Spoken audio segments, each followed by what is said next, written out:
Hi, good afternoon everyone. My name is Elvin, and just like all of you, I used to be a psychology student as well. So about, I think, 8 years ago, I was exactly in a position sitting there and listening to lectures and passing my exams and so on. Right, so just to get a feel of the crowd, I'm guessing all of you are psychology undergraduates. Is that true? Right. So I remember being in my first year or second year and asking each other, what brings you into psychology? Quite a number of students, or quite a number of my friends at the time, they mentioned that they want to do clinical or counseling psychology, right? Being in the mental health profession. How many of you are interested to do that when you graduate? Can I have a show of hands? So that's about a quarter of you. And then there's going to be some of you, especially females, I notice, don't tend to, I don't want to discriminate, but they mentioned that they like children and they would like to work with children or they want to do child psychology in the future. Now, how many of you would like to be involved with children or to further your studies in child psychology, right, or developmental? Okay, so there's a few of you over there. And how many of you don't exactly know, right? Just like this picture of this baby over here. You don't know what you're going to do when you are, you have graduated. Oh, okay, so it's like, don't be shy. I'm sure there's more of you who don't know what you want to do. A few of you have raised your hand. Now I'm guessing there's going to be more of you who do not know exactly what you're doing. And that's totally fine. Because to be an entrepreneur, there really isn't any requirement or any qualifications or any exam that you're supposed to take. You can be from any background, right? You can be a school dropout, you can be a PhD holder. It doesn't really matter. So if you have a product or service that you're offering to people, and that in exchange, when you offer, you get some kind of money or some kind of offer in return, what you're basically doing is entrepreneurship. Right? Very simple. Now, so for today, I would only like to share with you one message, and if you can bring home with you just this one message, I think that will be enough. My mission is accomplished for today. And what I feel is has been most helpful for me, or what I feel that I've learned the most in the past couple of years since being involved in business, is that it's quite similar to being like water. Now, what does this mean? Perhaps at the end of my sharing today, I'll be letting you know what it means to be like water. But before that, I'd like to share with you my own personal journey and how I got involved in business and entrepreneurship. So just like most of you, just like all of you right now, I study psychology, and I was fortunate enough to enroll in graduate school after that. Just right after graduating from my bachelor's, I went into graduate school and did clinical psychology. So by paper qualifications, I am a clinical psychologist. I do run my own private practice now, but that's something that I'll share with you later. Upon graduating with the masters, I then went into private practice. I also did some teaching, also to help students, but in Help College in Sungai Bersih. So I was lecturing psychology, and I was also in private practice for close to a couple of years. And eventually, something just didn't feel right.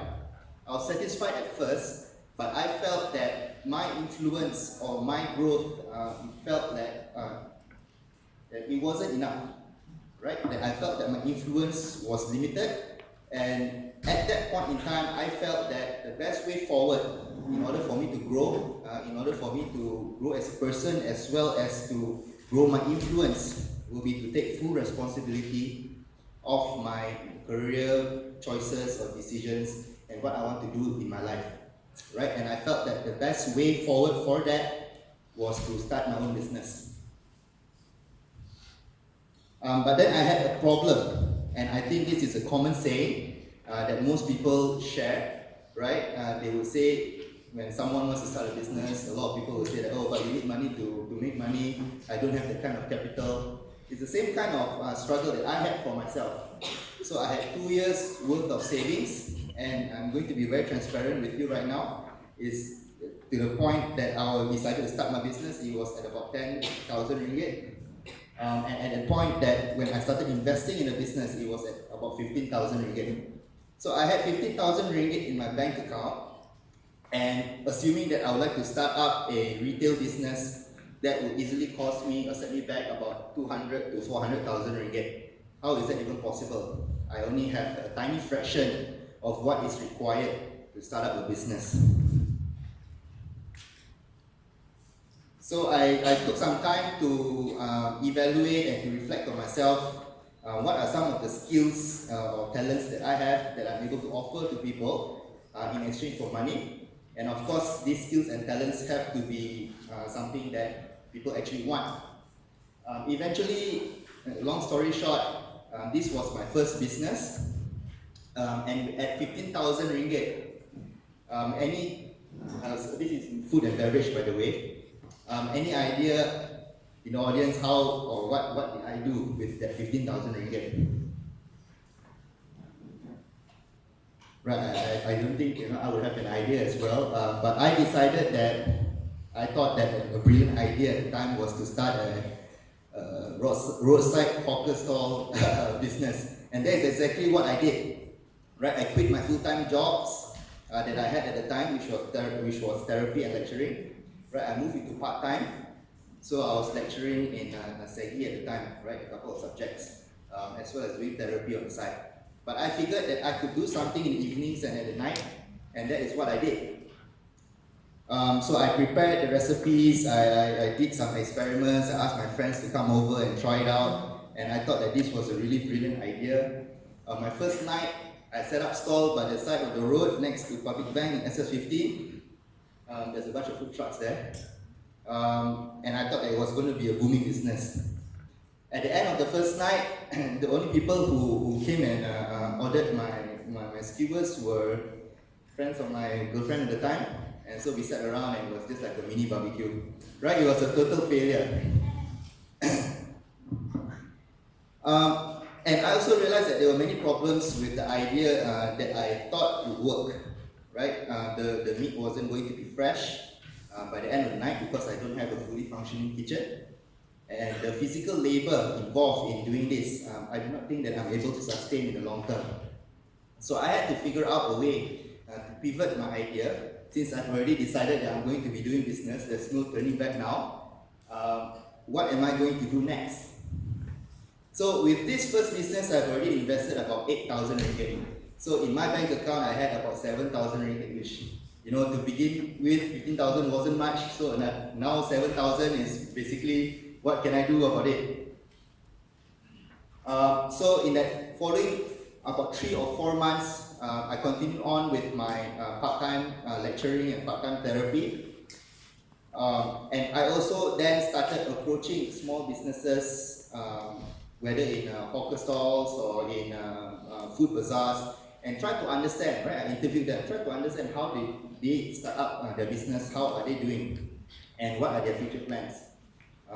Eventually, some of them made me connected to other suppliers, other people, and that made me learn more about the opportunities out there. And that is what I did, right? So I set up pop-up stalls in a bazaar every Sunday. So I teach and do therapy over the weekdays, and over the weekend, I start selling blue cheese sandwiches. and this was my next business, right? At the end of the 3 months of teaching, I have accumulated in my bank account about 20,000 ringgit. So with that 20,000 ringgit, it still wasn't enough to have a retail space for myself. So I was fortunate enough to have a car at the time.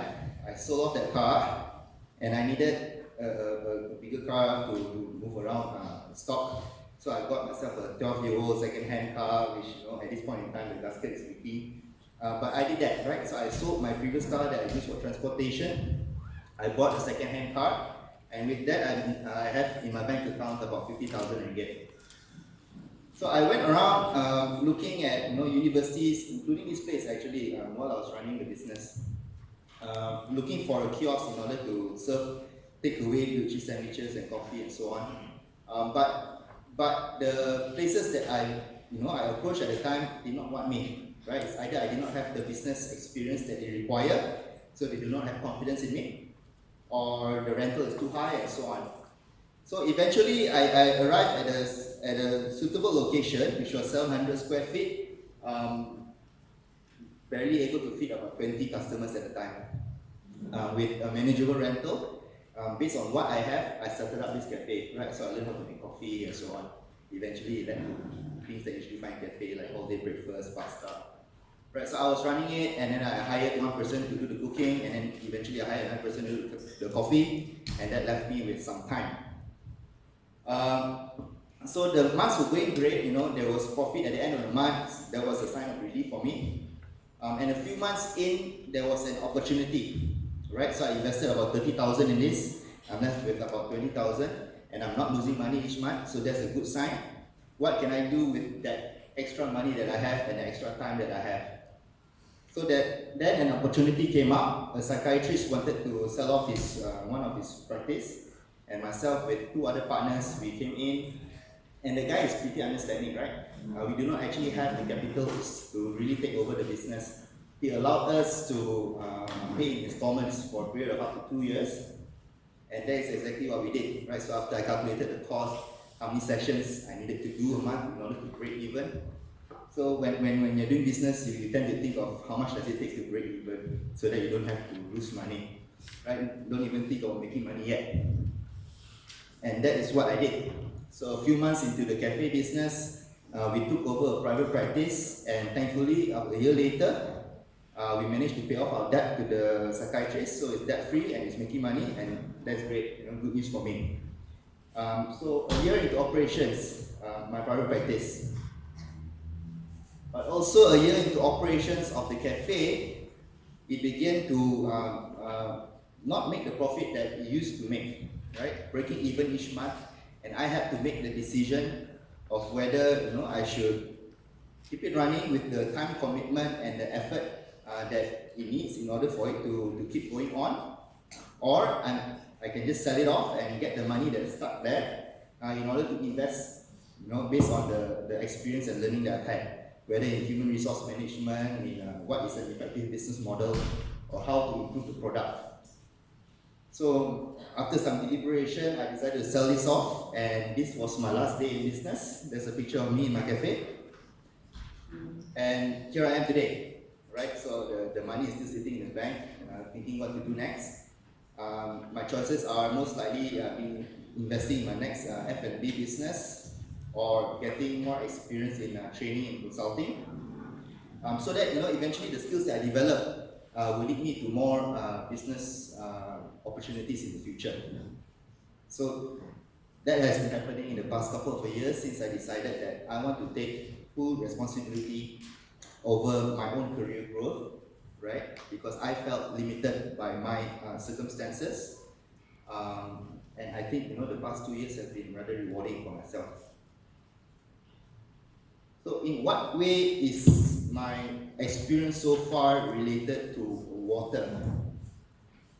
Now, if you take a look at the bottle of water that I have right now, don't got some props. This bottle of water and the cup. Now, if you take a look at the water that's in this bottle right now, it does not pretend to be something else, right? So it's just occupying this bottle. And so by the virtue of this water being in this bottle right now, it takes on the shape of the bottle. And if I were to pour this water into the cup, it takes the shape of the cup. Now, I gained this, I got inspiration from this guy actually. I'm sure all of you recognize him, right? He's Bruce Lee. And he has quite a unique philosophy in life. And this is his exact quote actually. Empty your mind, be formless, shapeless, just like water. You put it in a cup, it becomes a cup. In a teapot, it becomes a teapot. Water can flow or creep or drip or crash. Be water, my friend. Now, you can interpret it how you like, but the way I see it has to do with the flexibility and adaptability to change. That's one. And secondly, is that water just beep, right? So when the water is in the cup, it takes the full shape of the cup. It doesn't want to be half of the cup. That something, the water just wants to move away from the cup. It doesn't happen, right? So the way I see it from how I've experienced my life in the past couple of years, and what I felt to be most helpful for me will be to take notice of the opportunities and my own capabilities at any given time, right? So at 15,000 ringgit, for most people, they would not, even if they have a strong desire to do business, that might be something that turns them off, right? So I have 15,000 ringgit, but this other person's son, he has like 200,000 ringgit to start his cafe, or this other person who has more business experience, then this person most likely will be better in business. If I listen to my own limiting self-beliefs, I wouldn't have made the choices that I've made to get me to where I am today. And only with understanding the privilege and the opportunities that I have, am I able to make choices that are beneficial for myself. And when I take the one step, I'm able to know what is the next step that I'm about to take. Right. And so it brings me the point to all of you right now. This represents all of you sitting in a lecture hall. There's going to be a lot of privilege and opportunities in your life. We feel that we might be limited by our own weaknesses, by our own limitations, but that is not exactly true.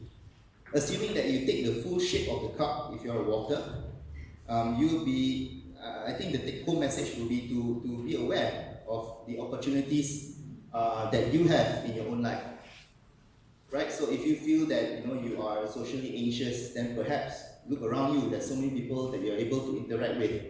If you feel that you do not have the cash in order to start your own business, but you really do want to, right?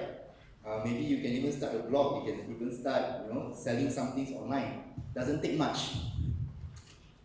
We don't fully understand our own privilege and opportunities, right? Take for example your privilege of being born. That's a chance of 1 in a few hundred million. Or even waking up today and this morning, while some people in different parts of the world, they do not know, right, the sounds of missiles and bombs when they will be next. Or even attending the lecture right now, right? Having the privilege to attend higher education. A majority of people in the world do not have access to even basic education. So all these are our strengths, all these are our opportunities. And the moment that we are able to be fully aware of it, and take on the full shape of what you can offer in your life, what you can contribute in order to make your life better and to grow, I think that will be the best gift that you can give to yourself. So the message of the day that I feel I can share with you and what I feel has been helpful for me will be like what Bruce Lee has said: be water, my friend. So that is it for today, and that's my sharing. Thank you. Now, before I take on some questions, if you would like to know some technical questions also is fine, although I just shared based on my own experience. But I'd like to share with you 3 resources that I find are helpful if you are intending to start up your own business or be an entrepreneur, or generally just want to improve yourself. The first book is Rich Dad and Poor Dad, Rich Dad, Poor Dad by Robert Kiyosaki. So I felt that book changed my mindset a lot in terms of entrepreneurship and how we make money. At the $100 Startup, that book talks about micro businesses. You're not even talking about making huge money or doing business and then become the next tycoon, right? Just about addressing the self-limiting belief that you need money to make money, right? And in this book, you talk a lot about businesses that eventually became an amount where they're able, businesses that generate revenue to the amount where they are able to sustain themselves or even do much better than when they were employed, based on very limited startup capital, such as $100. And lastly will be the book of titled 7 Habits of Highly Effective People. So this book I felt helped me a lot in terms of my own personal development, right, on how to become a better human being. Now, if you notice, in doing business or in achieving success, it has a lot to do with your own characteristics, right, rather than your external circumstances. And I felt that that book has been really helpful for me. So if you'd like to stay connected with me, that is my email address. In the future, if you like to share some things with me or ask some questions, that will be how I'm able to be reached. So with that done, any questions from all of you right now? Yes.